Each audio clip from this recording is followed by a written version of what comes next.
We're going to learn about how we can react with them.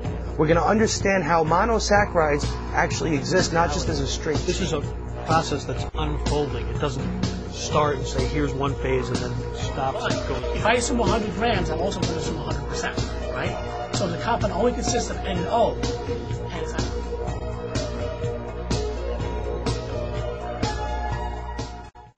Hello and welcome back to General Chemistry. In this section, we're going to be talking about how to predict if a salt is soluble or insoluble. And the way you're going to do that is that we have to know 6 main solubility rules. Well, at least I condensed into 6 rules, okay? And ultimately, you're going to have to memorize what these 6 rules for your upcoming midterm, okay? Again, we're in a section called precipitation reactions. And what we're going to do is that ultimately, we're going to take 2 salts, mix it together, and figure out if the salt will form a precipitate. A precipitate is a salt that's insoluble, all right? And an insoluble salt is a salt that does not break up in solution or break up in water, okay? So if a salt is soluble, all right, it will break up into its individual ions, all right? And keep in mind that a salt always has a positive charge and a negative charge, okay? So in this section, I'm going to give you a whole series of salts, and I'm going to ask you, is the salt soluble or insoluble, okay? So again, if the salt is soluble, that means that it will break up or dissolve in water. Okay, a good example of a salt that's soluble is sodium chloride. NaCl will dissolve in water. Okay, however, barium sulfate, BaSO4, is insoluble and will form a precipitate. Okay, how do I know which is soluble and insoluble? Again, you've got to know the 6 solubility rules, right? So again, just one note is that, again, before we get into the solubility rules, just make sure you understand that if I give you a salt like NaCl, like I said, it was soluble. Okay, NaCl is a soluble salt. Okay, if the salt is soluble, I want you to pay close attention to the phase, okay? We're going to indicate that if a salt is soluble, it is in the aqueous phase, right? If it's in the aqueous phase, that means it is surrounded by water, okay? And that the salt is ultimately soluble. And if it's soluble, that means that the salt will break up, all right, into its individual cation and anion, okay? NaCl, okay, if it breaks up and is soluble, will break up into Na+, all right, in aqueous solution, plus Cl minus in aqueous solution. Okay? So just keep in mind before we do this topic that you understand that a soluble salt will always break up in solution, and you will always have the individual ions, okay, as the major components. Now, if we predict a salt to be insoluble, all right, in this particular section, for example, barium sulfate is an notorious salt, okay, or a very common salt that is considered to be insoluble. Now, if a salt is insoluble, we give the phase the solid phase, okay? We're going to indicate the S to indicate that the salt does not break up, okay, in solution. So if I show you BaSO4, salt that's insoluble, and I put an S right next to it, okay, that means the salt will not break up into its individual ions, okay? So if an insoluble salt, I want you guys to remember, is also known as a precipitate. Okay?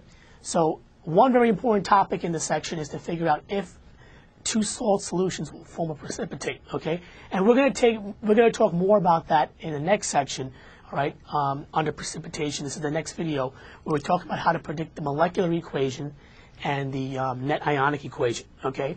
That will go into more detail as to how we figure out if something will form a precipitate or not.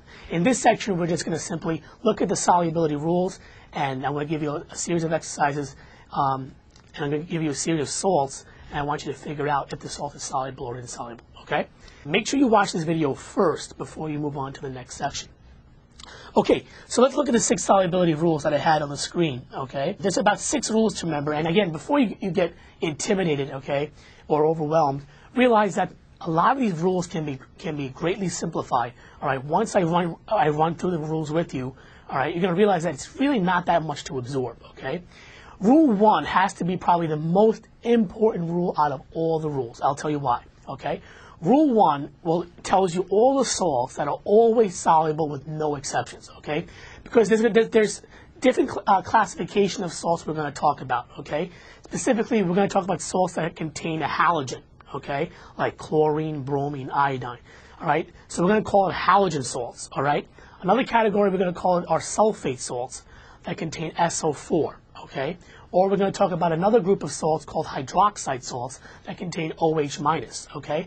So we're going to group these salts by their specific identity, okay? And we're going to put it in categories. Now, rule 1, okay, is probably, like I said before just a minute ago, is probably the most important rule. Because under rule 1, I'm going to tell you which salts are always soluble with no exceptions. Because all the other salts that we're going to talk about have some exceptions, meaning that they're soluble sometimes, all right, and other times they could be soluble, okay? But rule 1, if you guys remember this and just listen to this one very important key point, you'll realize that this one rule, rule 1, okay, could probably be the only rule you have to remember, okay, when predicting solubility, okay? Because if you know rule 1, okay, what you're going to realize that a lot of the other salts can be determined to be soluble or insoluble by default, okay? Now, here's what I mean. Now, look at rule 1. Basically, here's what it's saying. What it's saying here is that all salts that contain the following ions, okay? Now, the first group of salts we're going to talk about are the group 1A alkali metal ions, okay? Specifically, salts that contain sodium, potassium, rubidium, and lithium. These 4 ions come from group 1A. If any salt contains any one of these 4 ions from group 1A, it is always soluble. So, for example, when I gave you sodium chloride NaCl, and I asked you, is it a soluble salt?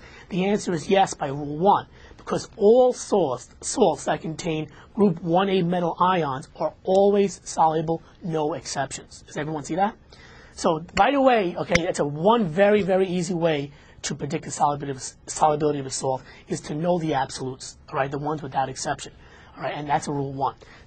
So the first category are the group 1A metal ion salts that are always soluble. Everyone got that?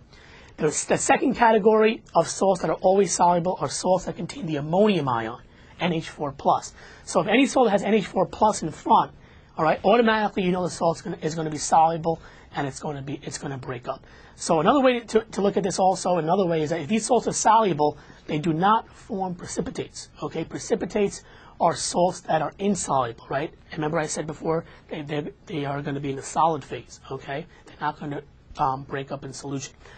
Okay, the next category is very important. The salts that are always soluble are the nitrate salts. Very, very important. Please remember specifically NO3-, nitrate, sometimes chlorate, and perchlorate. If you see a salt with any one of these 3 negative anions, right, but more importantly, NO3-, all right, ClO3- and ClO4-, these 3 here will always form a soluble salt, okay?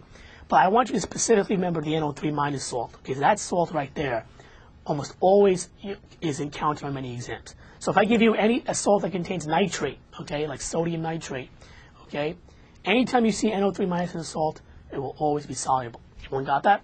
Okay, very good. The last category for salts that are always soluble are any salt that contains acetate. Now, acetate could be written as CH3COO-, or it can be written in another molecular form, which is C2H3O2-. It's the same exact molecule. All right? I'm showing you both ways because sometimes some books show it to you in different forms, okay? So just to summarize, group 1A metal ion salts are always soluble, ammonium salts are always soluble, nitrate salts are always soluble, along with chlorate and perchlorate, ClO3 and ClO4, and the acetate, okay? But I want you to pay close attention, especially to the first category, okay? A lot of the salts we're going to encounter have that group 1A metal ions in front, like the Na, the K, and the Rb, and the Li, okay? If you see any salt that starts with any one of those